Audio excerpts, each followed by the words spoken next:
Halo minasan, konnichiwa. Balik lagi channel Mimin. Apa kabarnya kalian semua?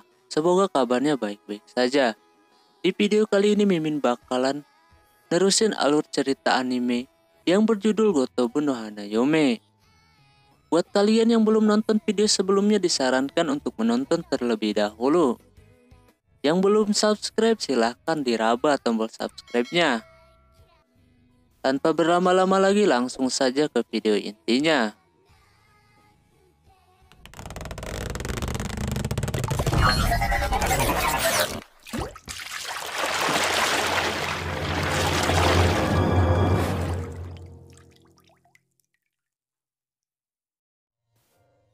Film dilanjutkan. Ketika Putaro sedang di meja makan, sambil lihat nilai kembar 5, tiba-tiba sang ayah melarangnya buat belajar di depan makanan. Bapaknya bilang kalau dulu Putaro bandel, kayak bapaknya. Dia jadi rajin belajar gara-gara seorang gadis. Ketika si bapak mengambil buku profil dari kantongnya, si Raiha terkejut. Suatu hari, di apartemen kembar 5, Miku memasak kroket untuk Putaro dan Yotsuba. Pas dimakan, kata si Putaro sih enak. Secara lidah dia enak terus. Lain lagi kalau si Yotsuba katanya tidak enak. Ketika Putaro mau bahas soal, si Miku malah mau masak lagi. Karena Yotsuba bilang tidak enak. Dampaknya, perut si Putaro gak bisa muat. Makan masakan si Miku yang banyak tadi. Dia pun terbaring kesakitan. Lalu Miku lagi cari obat. Kalau aja Yotsuba berbohong, kalau makanannya enak, Miku gak bakalan masak terus. Tak lama kemudian, datanglah Nino dan Itsuki yang kelihatannya mau pergi. Sebelumnya, Nino mengolok-ngolok dulu si Putaro. Tapi Putaro di situ emang sakit beneran. Ketika Nino dan Itsuki mau pergi, Putaro menyuruh Yotsuba buat berbohong, biar mereka berdua mau belajar. Tapi Yotsuba yang kagak suka berbohong, sekalinya berbohong gak tanggung-tanggung, menjadikan situasi semakin parah. Si Putaro pura-pura berdarah, padahal itu cuma saus tomat. Akhirnya, dengan cara itu, mereka berdua gak jadi pergi. Lalu Nino disuruh Yotsuba buat buatin bubur buat Putaro. Dia pun mau. Di sisi lain, Yotsuba menyuruh memegang tangannya si Putaro biar cepat sembuh, seperti ibunya dulu. Waktu anaknya sakit, dia suka memegang tangannya. Yotsuba lalu jujur dan mengajak Itsuki buat belajar bareng. Tapi si Itsuki masih mikir-mikir. Tak lama kemudian, buburnya udah jadi. Tapi pas mau dikasih, si Nino malah nginjek saus. Yang membuat bubur itu terjatuh ke pipinya si Putaro. Dia langsung merasakan panas yang sangat luar biasa. Hingga kebohongan dia terungkap. Dan akhirnya mereka berdua pergi juga. Dan menyisakan Yotsuba dan Putaro di sana. Yotsuba selama ini baik sama Putaro. Mau bantuin dia.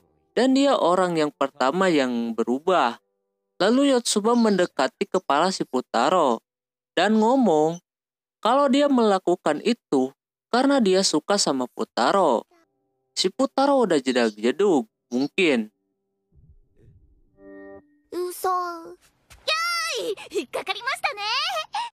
Nah, sakit gak tuh dikerjain? Di situ, Putaro gak mau percaya sama siapa-siapa lagi, termasuk Yotsuba. Singkat cerita, pas Yotsuba ke perpustakaan, dia melihat Putaro dan Miku sedang duduk.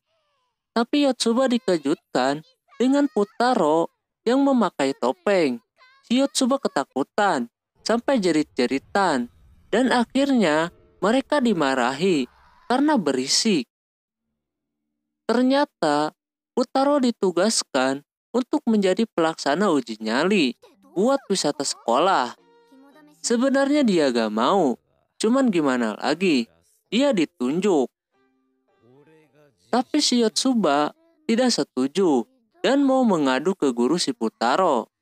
Tapi kata Putaro, tidak usah, karena emang udah salah dia. Lalu si Yotsuba bercerita tentang legenda dansa api unggun pada hari terakhir. Yang katanya, kalau dansa di hari itu, maka mereka bakal langgeng. Tapi Putaro gak percaya. Pas lesnya mau dimulai, datanglah si Ichika. Dia gak bisa ikut les, karena ada pemotretan. Lalu si Ichika meminta buat tukeran kontak. Si Yotsuba malah bikin origami, yang membuat Putaro kesal. Lalu disusul Miku, yang ngasih kontak. Tak lama kemudian, ada guru yang menyuruh si Yotsuba buat bagiin sesuatu ke semua murid. Si Putaro makin kesal. Jadwal lesnya ngaret. Lalu ia berpikir kalau Yotsuba sengaja buang-buang waktu biar enggak les. Sebelum Ichika pergi, dia ngasih foto di mana ia pernah tidur di pahanya si Ichika. Si Yotsuba mengajak ke kantin karena di situ ada Itsuki dan Nino. Pas sampai di kantin, Itsuki dan Nino nolak. Lalu Putaro mencari jalan lain dengan menawarkan kontak si Raiha. Dan akhirnya Itsuki mau ngasih, tapi Nino masih keras, harus ditekan dulu, baru bisa. Dia minta kertas nih. Si Putaro ngasih buku profil kesiswaannya ke si Nino buat nulis nomor. Tinggal si Yotsuba yang belum ngasih, karena mungkin lupa. Pas mau ngasih, keburu ada yang nelpon dari temannya yang eskul basket. Si Yotsuba langsung berlari. Si Putaro pun mengikutinya. Dia kelupaan kalau bukunya ada di Nino. Setelah sampai, Yotsuba awalnya menerima ajakan temannya. Si Putaro yang lagi nguping udah aneh-aneh mikirnya. Tapi tak lama, si Yotsuba menolak. Katanya ada yang penting setelah pulang sekolah. Temennya itu pun menerima keputusan Yotsuba. Dan Yotsuba balik. Tapi ketemu Putaro di situ. Lalu mengajak buat belajar. Singkat cerita, hari udah malam. Si Putaro baru beres makan. Pas dia mau memberikan jadwal belajar ke si kembar 5, lewat SMS, nomornya kurang satu, yaitu Nino. Dia baru ingat kalau bukunya belum diambil. Keesokan harinya, pagi-pagi Putaro pergi ke apartemennya Nakano dan masuk ke kamar Nino. Nino langsung marah-marah pada Putaro karena nggak sopan. Si Miku yang ngizinin masuk. Setelah itu, Ichika datang lalu memberikan alat buat nindik. Singkat cerita, Putaro dibawa ke kamarnya Nino. Nino menyuruh Putaro buat nindik dia. Baru dia bakalan kasih bukunya itu. Putaro dengan senang hati nih. Ketika mau ditindik, si Putaro malah mengambil bukunya yang membuat Nino menendang kaki si Putaro. Lalu bukunya jatuh. Dalam posisi ada foto Putaro waktu kecil. Si Nino malah suka sama Putaro dulu. Tapi Putaro ngomong kalau itu kerabatnya. Si Nino lalu pengen ketemu dia. Si Nino mengambil buku foto kenangan dan melihat bersama keempat lainnya. Di dalam foto Putaro tadi, ternyata belum kelihatan semua. Pas dibuka lipatannya, ternyata ada seorang perempuan yang entah siapa. Yang pasti itu salah satu dari kelima orang itu. Setelah di sekolah, Yotsuba tiba-tiba mengejutkan si Putaro dan memberitahu acara yang akan dilaksanakan pas wisata sekolah nanti. Entah kenapa, kalau menurut Mimin si Miku udah suka banget sama si Putaro. Lagi-lagi Putaro gak peduli, malah menyuruh mereka buat belajar. Tapi Ichika nggak bisa, karena dia ada syuting. Begitu juga Yotsuba yang kabur dengan alasan mau siap-siap buat wisata. Si Miku dikasih tugas sama si Ichika. Si Putaro kepo dong, lalu mengikutinya. Dan ternyata Miku menyamar jadi Ichika. Ternyata Miku bertemu dengan seseorang yang bernama Maeda. Maeda berbohong. Dia ngomongnya akan ada rapat, tapi dia malah ngajakin buat dansa.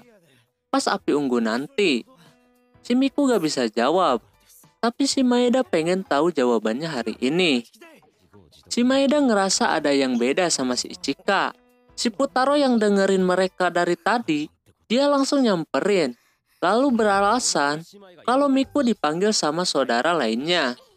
Miku lalu memeluk tangannya si Putaro dan mengatakan kalau mereka udah pacaran dan akan berdansa pas malam itu tiba. Pas mereka mau pergi, si Maeda masih belum percaya kalau mereka pacaran karena nggak gandengan tangan. Lalu si Miku melakukannya dan membuat si Maeda nyerah. Singkat cerita, pas pulang sekolah, Hino, Miku, Yotsuba, dan Itsuki mengajak Putaro beli baju buat wisata sekolah besok. Mereka memiliki selera masing-masing. Hingga akhirnya, tidak terasa udah malam. Waktunya pulang. Si Putaro baru ngeh kalau teleponnya udah berbunyi beberapa kali. Tapi ia tidak menjawab. Dia langsung buru-buru pulang. Pas sampai di rumahnya, ternyata Raiha demam. Si Putaro langsung memanjakan si Raiha. Setelah selesai semua, Raiha meminta sesuatu. Karena besok si Putaro mau wisata sekolah, Raiha pengen kalau Putaro bisa senang-senang dan bisa ceritain ke si Raiha. Si Raiha gak apa-apa kalau ditinggal sendirian juga. Hari udah pagi, waktunya berangkat. Si Itsuki disuruh buat gantiin si Putaro yang kelihatannya belum datang. Si Putaro masih ngejagain Raiha nih. Tak lama, bapaknya datang.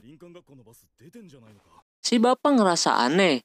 Harusnya Putaro pergi kemah. Tapi waktunya udah telat. Busnya udah berangkat. Si Putaro yang gak peduli dengan kegiatan itu merasa biasa aja. Malah senang. Bisa belajar 3 hari.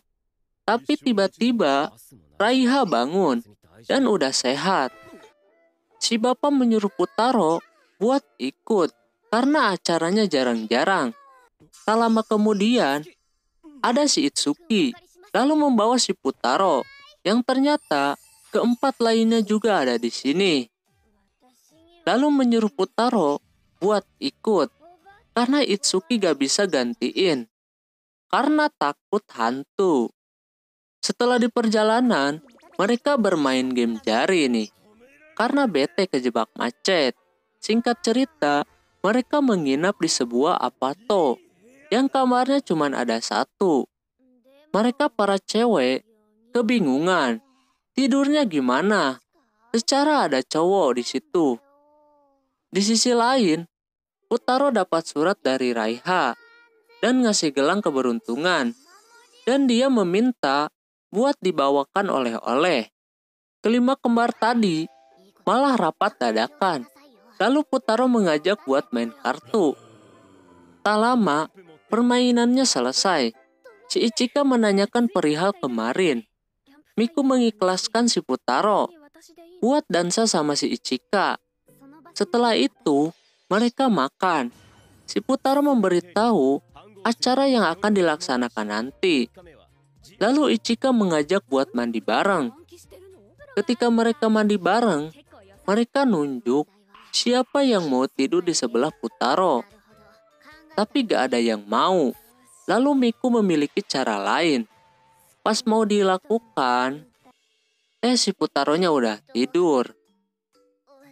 Keesokan harinya, tanpa disengaja, Ichika bersebelahan tidurnya sama si Putaro.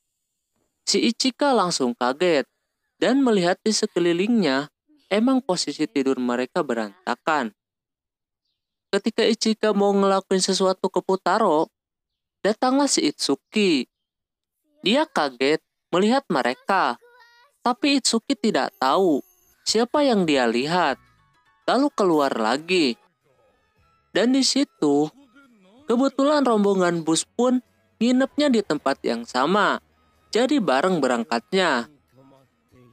Di bus, si Ichika masih kepikiran pekerjaannya. Si Nino berharap bisa dansa sama foto yang dia lihat dari si Futaro. Si Miku diem. Si Yotsuba punya rencana buat bikin bahagia si Futaro. Lalu Itsuki pengen tahu sikap yang sebenarnya dari seorang Futaro. Oke teman-teman, mungkin segitu dulu untuk video kali ini. Semoga kalian terhibur.